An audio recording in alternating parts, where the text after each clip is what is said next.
మంది జనాలను చూస్తున్నారు కానీ కింద ఏమి టర్మ్స్ అండ్ కండిషన్స్ ఉంటాయన్నది తెలియదు. అదే మేము చెప్తున్నామండి, చట్ట పరిధిలో ఉండాలి.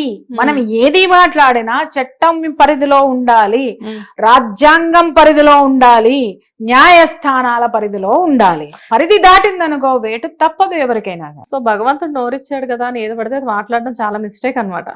అంటే ఇక్కడ వాళ్ళు కొంతమంది మాట్లాడుతున్నారు ఏంటంటే, సోకాళ్ళు ఎడ్యుకేటెడ్ చెట్టు కింద ప్లీడర్లకు ఒకటి చెప్తున్నాను, మాకు రైట్ ఆఫ్ స్పీచ్ మీద మేము మాట్లాడామండి అన్నారు. Contempt of the court. Right of speech అంటే ఏంటి మ్యామ్? భావ వ్యక్తీకరణ స్వేచ్ఛ. ఓ, భావ వ్యక్తీకరణ స్వేచ్ఛను ఉపయోగించుకొని బజారు మనుషులు అనేసానని ఒప్పుకుంటున్నారు వాళ్ళు. ఓకే, ఆ విధంగా ఇరుక్కున్నారు. స్వేచ్ఛ వాళ్ళు మాట్లాడి, అరే వీళ్ళు శాలం రాజు మెడ చుట్టూ ఎన్ని ఉరితాళ్ళు వేస్తున్నారో వాళ్ళు తెలుసుకోవాలి.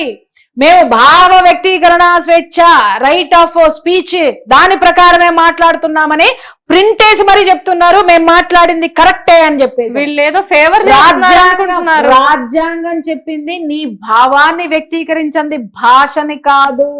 ఓకే, భాష కాదు.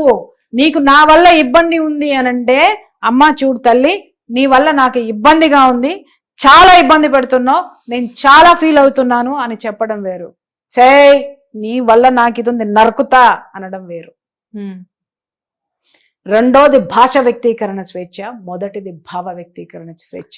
అలాగే నువ్వు ఒక దీంట్లో నువ్వు వెళ్తున్నప్పుడు దానివల్ల నేను ఫీల్ అవుతున్నా, సమాజం పాడైపోతుందని ఫీల్ అయ్యా, ఇది నా ఉద్దేశము. నువ్వు చెప్పేటటువంటి ప్రవచనాలు కానీ, నువ్వు చేసేటటువంటి విషయాలు కానీ సమాజానికి ఏ విధంగానూ ఉపయోగపడవు, సమాజాన్ని ఒక విధమైనటువంటి అంధకారంలోకి తీసుకెళ్తున్నాయి, ఇది చెప్పడం వేరు. ఇక్కడ సనాతన ధర్మాన్ని కూడా బాగా కించపరిచే విధంగా ఆయన ముందు ప్రసంగాల్లో కూడా ఎన్నో ఉన్నాయని చెప్పేసి మాట్లాడుతూ భయంకరంగా ఉన్నాయి. ఇప్పుడు మొదలు పెడితే మొత్తం బయటికి తీస్తాం. మొత్తం ఒక కేసే మీరు అనుకుంటున్నారు, ఈ కేసు నుంచి ఆయన తప్పుకుంటాడేమో అనుకుంటున్నారు. ఒక కేసు నుంచి బయటికి రండి, మంచిగుంటే బానే ఉంటది, లేదనుకో బిడ్డ బోళ్ళన్ని ఉన్నాయి మాకు పెట్టడానికి, బోళ్ళన్ని ఉన్నాయి. ఎందుకంటే ఈ దేశంలో 80% ఉన్నారు మహిళలు. మహిళలు ఆకాశం నిండిపోయి ఉన్నారు. ఉమ్మేస్తే తిరిగి నీ ముఖం మీద పడుతుంది. మహిళలను ఎక్కడన్నారండి? మరి ఎవరినన్నారు చెప్పండి? ఫలానా వాళ్ళని అన్నారు. నువ్వెవరివి? బజారు మనుషులని, బజార్లో తిరిగే వాళ్ళని అన్నాను అని చెప్పి నువ్వు పోయి కోర్టులో చెప్పేం జరుగుతుంది? ఈ పెద్ద మనిషిని పోయి పోలీస్ స్టేషన్లో చెప్పమని ఏం జరుగుతుంది? మూతి పగలగొట్టి లోపలేస్తారు. ఏమనుకుంటున్నారమ్మా వీళ్ళకి? నేను అదే చెప్తున్నాను కదా, ఎడ్యుకేషన్ అంటే, అరే నువ్వు ఉంటున్నటువంటి దేశం ఏంటి, ఆ దేశానికి సంబంధించినటువంటి రాజ్యాంగం ఏంటి, స్థితిగతులేంటి, భౌగోళిక అంశాలేంటి, అక్కడ ఉన్న ఆచారాలేంటి, వ్యవహారాలేంటి, మత సాంప్రదాయాలేంటి, ఒకళ్ళనొకళ్ళు గౌరవించుకోవడం ఏంటి, స్వేచ్ఛ ఏంటి, స్వాతంత్రం ఏంటి అని చెప్పాలి. కానీ స్వేచ్ఛ అంటే నోరేసుకుని ఇష్టం వచ్చినట్టు నీ అమ్మకి మొగుడెవర్రా, నీకెవర్రా అంటే మొగుడెవడో చూపించినాడు కదా, ఇంకోసారి చూపించమంటావా మిస్టర్ పాస్టర్ కాదు వాడెవడో సో. ఎందుకంటే వాళ్ళ పేర్లు చెప్పి వాళ్ళని హైలైట్ చేయడం అనేది నాకు చాలా చిరాకు. చూపించాలనా? ఇంకా దాని మీదకి నేను వెళ్ళలేదు. అసలు సిసలైనటువంటి వాళ్ళు నాతో మాట్లాడినటువంటి మాటలు ఒక్కటే ఉన్నాయి. వాళ్ళు చూస్తున్నారు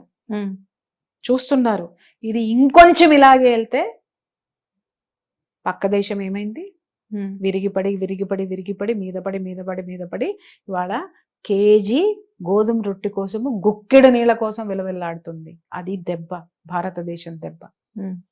ఈ దేశంలో ఉన్నప్పుడు ఈ దేశపు సాంప్రదాయాల్ని గౌరవించండి, ఈ దేశంలో ఉన్నప్పుడు ఈ దేశం యొక్క రాజ్యాంగాన్ని గౌరవించండి. లేదనుకోండి ఖాళీ చేసిపోండి. ఇక్కడ ఉండి మీ ఇష్టం వచ్చినట్టు బిహేవ్ చేస్తామని అంటే మీ స్వేచ్ఛకి కాన్స్టిట్యూషన్ పనికొచ్చినప్పుడు మరి మా స్వేచ్ఛకి అదే కాన్స్టిట్యూషన్ కాదా రాసింది? ప్రత్యేక రాజ్యాంగం నువ్వేమన్నా రాసుకుని వచ్చావా? నీకు చూపించిన భావ వ్యక్తీకరణ స్వేచ్ఛ, భాష వ్యక్తీకరణ స్వేచ్ఛలు మాకు లేవా? మరి నువ్వన్నట్టు బజారు మనుషులని మేము మాట్లాడతాం కరెక్టే అండి అన్నప్పుడు మరి వేరే వాళ్ళు కూడా అదే మాట్లాడతారు కదా, అవునండి మేము పలానా వాళ్ళని మాట్లాడాం అదే కరెక్ట్ అండి అని మాట్లాడతారు కదా. మిస్టర్, నువ్వు మాట్లాడేది తిరిగి నీకే తగులుతుంది, గుర్తుపెట్టుకోండి. మిస్ అమ్మల్లారా చెప్తున్నాను, ఆడవాళ్ళని కూర్చోపెట్టి తిట్టినంత మాత్రాన మీరు గొప్పవాళ్ళో, మీ రాజు కాపాడబడి బయటికి వస్తారో, మీకు ఆత్మతృప్తి కలుగుతుందేమో. మీరు చేసేటటువంటి ప్రతి పని ఇతరులని రికార్డ్ చేసి మరీ పెడుతుంది. మీ యొక్క ఈ మహిళా మూర్తులు ఎవరైతే ఉన్నారో చక్కటి సాంప్రదాయంలో ఉండి, చక్కటి అవగాహనతో ఉండి, నాలెడ్జ్తో ఉండి, దేశాన్ని ముందుకు తీసుకెళ్ళడానికి, దేశంలో ముందుకెళ్ళడానికి ముందుకు రండి తప్ప ఇలాంటి పిచ్చి పిచ్చి కథలు, పిచ్చి పిచ్చి నాటకాలు, పిచ్చి పిచ్చి మాట్లాడితే చర్చల్లో ఏం జరుగుతున్నాయో, పాస్టర్లో ఏం జరుగుతున్నాయో, అక్కడ ఎన్ని ఘోరాలు జరుగుతున్నాయో అవన్నీ మా దగ్గర పుంకాలుగా ఉన్నాయి. మొత్తం రిలీజ్ చేయాల్సి వస్తుంది. పెద్ద యుద్ధం నడుస్తుంది. Religious revolution. రిలీజియస్ అంటే ఇక్కడ నేను ఒకటే చెప్తున్నా, విమెన్ రిలీజియస్, విమెన్ అట్రాసిటీ. ఇక్కడ మళ్ళీ మీరు ఇంకొక దానికి ఆపాదించకండి. ఒకవేళ ఆపాదించిన దానికి కూడా నేను రెడీ. స్త్రీ శక్తి, నారీబేరి ఇలాంటివన్నీ వినడం, ఎప్పుడో ఏదో పుస్తకాల్లో చదవడం లాంటి ఏదో జరుగుతూ ఉంటాయి. కాకపోతే ఏంటంటే ప్రియా మ్యామ్తో కూర్చొని ఒక టాపిక్ గురించి మాట్లాడుతుంటే ఏంటంటే నిజమైన స్త్రీ శక్తి ఏంటి అనేది కళ్ళకు కట్టినట్లుగా కనబడుతూ ఉంటుంది నాకు ప్రతిసారి. అయితే ఇక్కడ ఏంటంటే మీ కోపంలో 100% న్యాయం ఉంది. ఎందుకంటే స్త్రీని కించపరిచే విధంగా కానీ, సనాతన ధర్మాన్ని కించపరిచే విధంగా కానీ ఎవరైనా ఏదైనా మాట్లాడితే మీరు ఎప్పుడూ సహించరు. ఆ విషయం మాకు బాగా తెలుసు.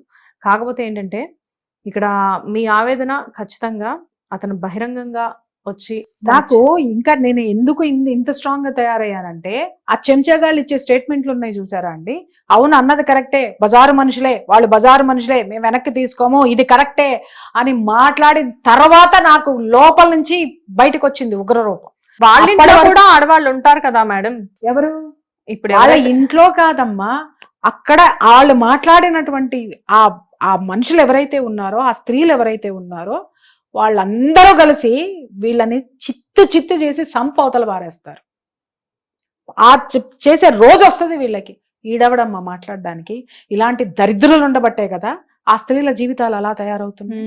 అసలు నువ్వెవడివి నువ్వు ఇది చేయడానికి? ఫలానా వాళ్ళు అసలు నువ్వు పెట్టుకున్నదేంది? పాపులను క్షమించడానికి కదా నీ దేవుడు ఉన్నాడు, నువ్వున్నావు. మరి వాళ్ళని పాపులను ఎట్లా ముద్రేస్తావురా వెధవా? పాపులను క్షమించడానికే ఉన్నాడు నీ దేవుడు. వాళ్ళు పాపులు, వీళ్ళు పాపులు కాదు, వీళ్ళు పరిశుద్ధాత్మలు, వాళ్ళు పాపులు ఎలా చెప్తావు? ఆ పాపుల్ని తీసుకురా, నీ చర్చలోకి తీసుకురా, సంస్కరించు. నీకు చేతనైతే, నీకు దమ్ముంటే. అది చేతగాక వాళ్ళని అడ్డం పెట్టుకుని నీ దశమ భాగాల కోసం, నీ బోడి ప్రసంగాలు వినడానికి చదువు సంజాలేని దరిద్రులందరినీ, రోడ్డు పక్క వాళ్ళందరినీ తీసుకొని వచ్చి మత ప్రబోధకులను పెట్టి మీ మతాన్ని మీరే అపహాస్యం చేసుకుంటున్నారు. ఇలాంటి దరిద్రుల్ని, ఇలాంటి అవగాహన లేని వాళ్ళని, నాలెడ్జ్ లేని వాడిని, ఆడవాడ హైకోర్టు లాయర్ అంట. ఈ హైకోర్టు లాయర్ పోయి 4వ తరగతి చదువుకున్నాడు దగ్గర బాప్టిజం తీసుకొని వచ్చాడు. ఇలాంటి వాళ్ళు మరి ఎలా మాట్లాడతారు? అతగాడిని గుర్తించాడు, అతగాడి దగ్గర బాప్టిజం తీసుకొని వచ్చాడు అని అంటే ఇంకా అర్థం చేసుకోవచ్చు జ్ఞానం ఎంత ఉంది వీళ్ళందరి దగ్గర. నిజమే కదా. విజ్ఞానం ఎంత ఉంది వీళ్ళందరి దగ్గర. వీళ్ళు ఏ విధంగా ఒక స్త్రీ జాతిని అణగదొక్కేస్తున్నారు, అణిచివేసే ప్రయత్నంలో ఉన్నారు. స్త్రీ జాతిని మొత్తం ఇవాళ మనం సిరియాలోను, అక్కడ ఇక్కడ ఇజ్రాయెల్లోను, ఈ ప్రాంతాల్లో మనం వింటున్నాం అదేంటి స్త్రీలని ఎలా వాడుతున్నారు అనే, సెక్స్ బానిసలుగా వాడుతున్నారు. మతంలో కూడా ఇదే జరుగుతుంది అని అంటే వాళ్ళకి వీళ్ళకి తేడా ఏంటమ్మా? ప్రమాదం ఎంత భయంకరంగా ఉంది. ఇప్పుడు అక్కడ వాళ్ళ ఆ హిజాబుల గోడలు బద్దలు కొట్టుకుని హిజాబులు ఇసిరేసి స్వేచ్ఛా ప్రపంచంలోకి మహిళ వచ్చింది. అంతరిక్షం దాకా ఆడవాళ్ళు వెళ్ళొస్తున్నా కానీ వీళ్ళకి మాత్రం బానిసల్లానే కనిపిస్తున్నారంట. అంటే వీళ్ళు ఇంకా పాతాళంలోకి పోతున్నారు కదా, వీళ్ళు కిందకి తీసుకుపోతున్నారు అంతరిక్షంలోకి అంటున్నావు నువ్వు. ఇంకా వీళ్ళు భూమిలో పాతేస్తున్నారు బతికుండంగానే స్త్రీ అస్తిత్వాన్ని, స్త్రీ యొక్క మనుగడని, స్త్రీ యొక్క గౌరవాన్ని, స్త్రీ యొక్క మర్యాదని బతికుండంగానే భూమిలో పాతి పెడుతున్నారు. సో ఫైనల్ గా ఇప్పుడు ఏంటి మేడం, అంటే లీగల్ గా కూడా చాలా రకాలుగా మీరు ఏదో ప్రొసీడ్ అవుతూ ఉన్నట్టున్నారు ఈ విషయం గురించి. అంటే దీన్ని నేను అడగొచ్చో లేదో అడగకూడదమ్మా, ఏది దాచిపెట్టుకుని చేయాల్సిన అవసరం వీళ్ళకి మళ్ళీ పేటిఎం బ్యాచ్ మెయింటైన్ చేయాల్సిన అవసరం నాకు లేదు. Priya Chaudhary is one man army, one women army, గుర్తుపెట్టుకోండి. ఎప్పుడైనా సరే ఇంకొక విషయము, ఇంతమంది స్త్రీల యొక్క మద్దతు నాకుంది కాబట్టే నేను ముందున్నా. Mind your language. So and so alien, నీకు పెట్టిన పేరు అదిరా. నువ్వు ఎందుకంటే అటు ఇటు కాకుండా ఏం కాకుండా పోయినావు కదా, నీకు పెట్టిన పేరు అది. వాడికి చదువు లేదు, సంజ లేదు, సర్టిఫికెట్ కొనుక్కొచ్చినట్టున్నాడు. అసలు సర్టిఫికెట్ ఉందో లేదో లాయర్ అని చెప్తున్నాడు, వాడికే చెప్తున్నా నేను. ప్రియా మ్యామ్ ఇంత మాట్లాడుతున్నారు, మీకు అనిపించట్లేదా ఆ మతస్థుల దగ్గర నుంచి ఏదైనా థ్రెటనింగ్ కాల్స్ వస్తాయేమో అని చెప్పేసి? నేను ఆల్రెడీ నేను ఏంటనేది మీకు తెలుసా లేదా? అయ్యో, మీరు తెలియకపోవడం ఏంటి మ్యామ్? మరి నేను భయపడతాను, నేను వణికిపోతాను. నో, మీరు వణికిపోతారని కాదు, అసలు ఎక్స్పెక్ట్ చేస్తున్నారా వస్తాయని? యుద్ధంలోకి దిగినటువంటి యోధుడు ఏం ఆలోచిస్తాడు? యుద్ధం ఎలా గెలవాలా అని ఆలోచిస్తాడు. కత్తి తగులుతుందా, తల తీసేస్తారా, వేళ్ళు తీసేస్తారా, కాళ్ళు తీసేస్తారా అని ఆలోచించడం. యుద్ధం గెలవాలి. That's it. Super ma'am, super super. అంటే ఒక ఇన్స్పిరేషన్, ఒక లేడీ, మీరు అన్నారు కదా 1 women army అని చెప్పేసి, exactly we agreed about that word. 1 women army అంటే ఇంతమంది విమెన్ ఉన్నాను కాబట్టి 1% ముందుకు వచ్చిన నేను. అది అర్థం చేసుకోండి. నేనే ఆమె సైన్యం కాదు, ఆ సైన్యానికి ఆమె ఉంది, ఆమెకు సైన్యం ఉన్నారు. కాబట్టి నేనొక్కదాన్ని తిరుగుతున్నానని మీరు అనుకుంటున్నారు. నా వెనక ఇంతమంది విమెన్ ఉన్నారు.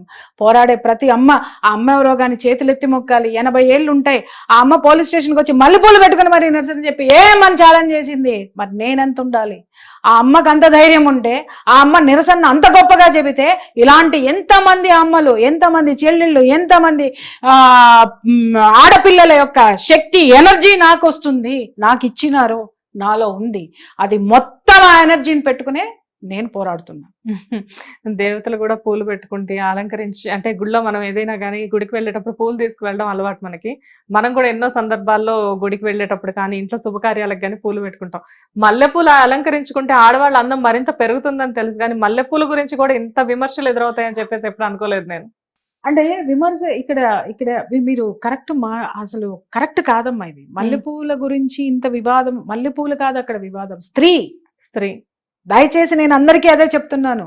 అక్కడ వివాదానికి గురైనటువంటిది స్త్రీ యొక్క చర్యని అతను చాలా చులకనగా మాట్లాడాడు.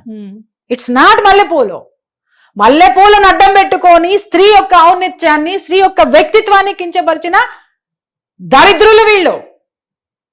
అక్కడ అది ఒక్కటే ఉంది. కేవలము ఆ ఒక్క పదం కాదు, స్త్రీని కించపరిచినటువంటి ఇది. మల్లెపూల గురించి మాట్లాడితే విగ్రహాలను పగలగొట్టాం, ఒకటి మాట్లాడినప్పుడు కూడా సహనంతో ఉన్నాం.